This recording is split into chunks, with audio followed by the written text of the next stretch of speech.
Welcome to the Into the Ashes transmission. If you're here, then like us, you're fighting to survive. The world is different now. It is no longer safe in the world. There were things out there, things we thought weren't real. We used to tell children there was nothing to be afraid of in the dark. We were wrong. The world was destroyed, and we're learning about the things emerging from out of the ashes. Join us each week to learn about what's out there.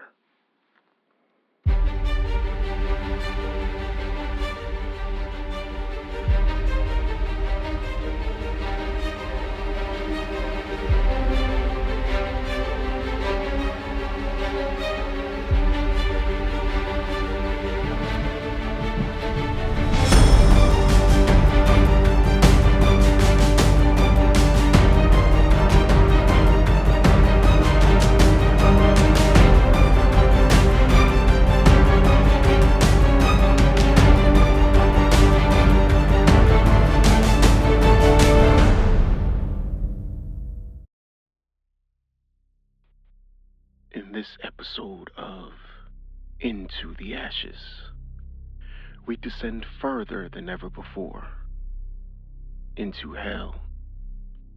But not the hell you think you know.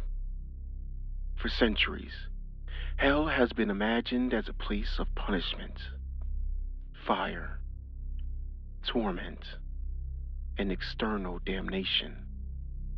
Its structure, its rulers, its purpose, all shaped by religious text, folklore, and fear. From layered infernos to rigid hierarchies of demons and fallen angels, the idea of hell has evolved into something both terrifying and deeply symbolic. But what if hell was never meant to punish the wicked? What if it was built to contain something far more dangerous?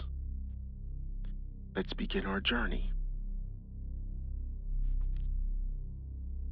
Hell. It's one of the oldest ideas humanity has ever created, and one of the most feared. A place of fire, of punishment, of eternal suffering. But that version of hell isn't the only one.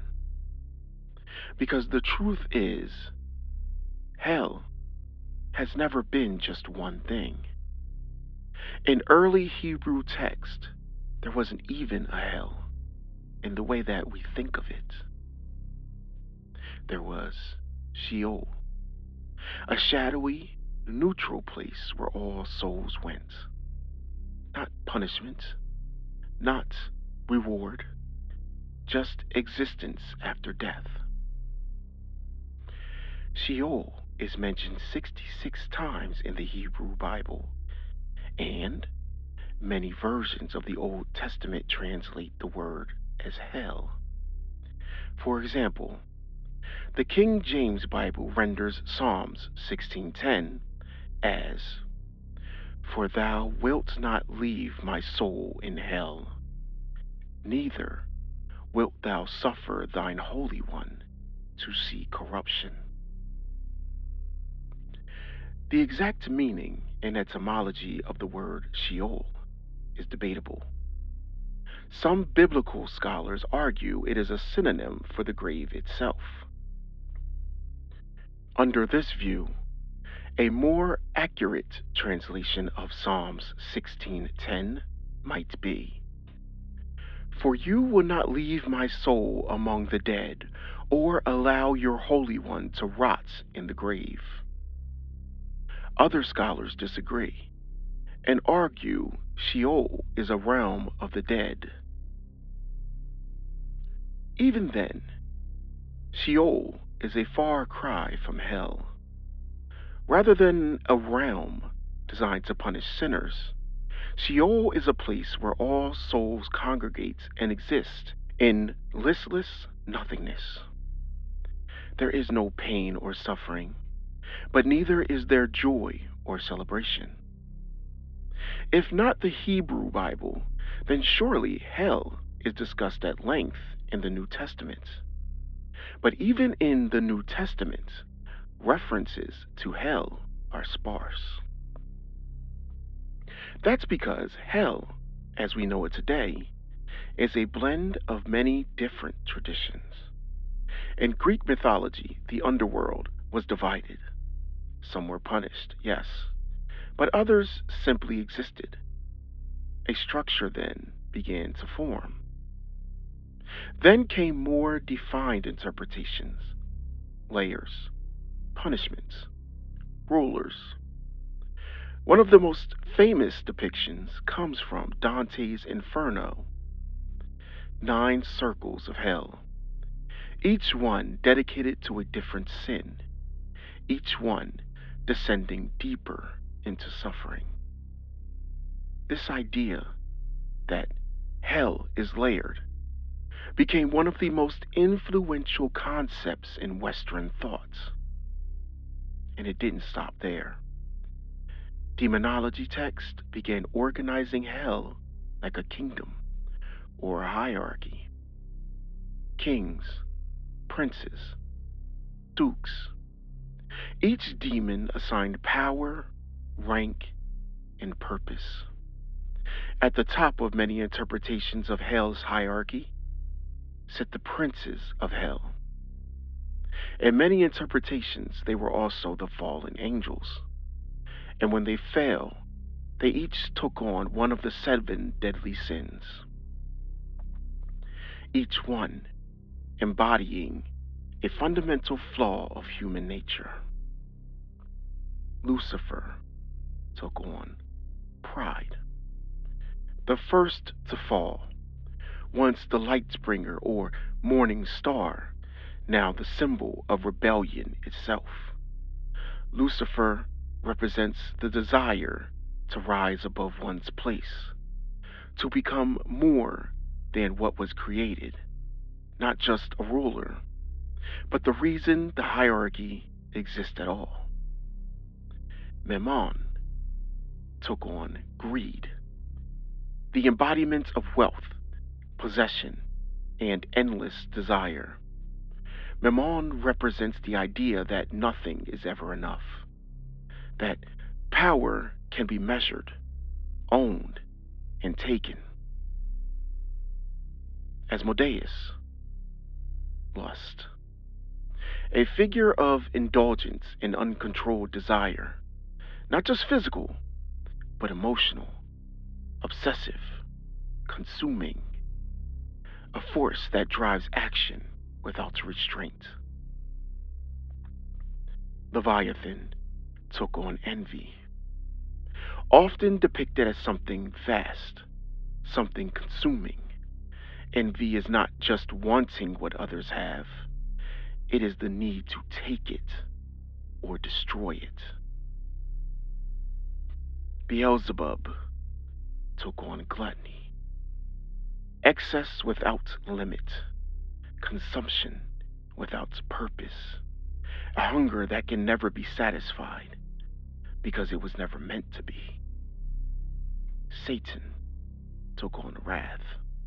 In some traditions, separate from Lucifer, in others, one and the same. Wrath is destruction given form, not chaos, but targeted, deliberate ruin. Belphegor took on sloth, often misunderstood, not just laziness, but apathy, the refusal to act, the slow decay of will, purpose, and meaning. These beings weren't just created as demons, they became them. Their hierarchy is a shadow of what they once were, a reflection of divine order, turned inward, corrupted, and reshaped into something darker. Because if heaven is perfect order, then hell is what happens when that order breaks, but doesn't disappear. It reorganizes. And at the top of that broken system are the ones who remember exactly what they lost. But in out of the ashes, these beings are not actually in hell. They are on earth, walking among humans, unable to interact, and worse yet, unable to join the ones they love that are in hell. Michael believed that to go from heaven to walking among the lesser beings was a worse punishment than being incarcerated. So all except Lucifer walk among us, and they are known as the Illuminati. But we'll discuss them at a later time. The first of Lilith's children is what is the topic for today. Astaroth, the Duke of Knowledge. Among the ranks beneath kings and princes, there are those who do not rule through power. They rule through knowledge. One of the most infamous among them is Astaroth. Astaroth is not a simple figure, not just a demon, not just a name in a hierarchy. He is a transformation. Long before Astaroth became associated with hell, the name traces back to something far older: ancient deities, figures once connected to power, influence, even worship. But like many entities that passed through time and belief, that identity was rewritten, recast, turned into something else, something darker. By the time Astaroth appears in demonological text, he is no longer a god. He is a duke of hell, a high-ranking entity said to command legions, to advise, to reveal. Not just a brute force, not just a destroyer, but a knower of things. Astaroth is often described as a being who offers answers, truths, secrets of the past, and glimpses of the future. But that knowledge always comes with a cost, because understanding changes things. In many accounts, Astaroth is linked to forbidden knowledge, the kind that challenges beliefs, the kind that makes you question structure, authority, reality itself, which makes him uniquely dangerous. Because power can be resisted, violence can be fought, but knowledge, once you have it, you can't unknow it. And that's where Astaroth stands within the hierarchy. Not at the top, not at the bottom, but in a position of influence. He is a voice, an advisor, a presence that doesn't need to command because he understands. In a system built on control, Astaroth represents something else entirely: awareness.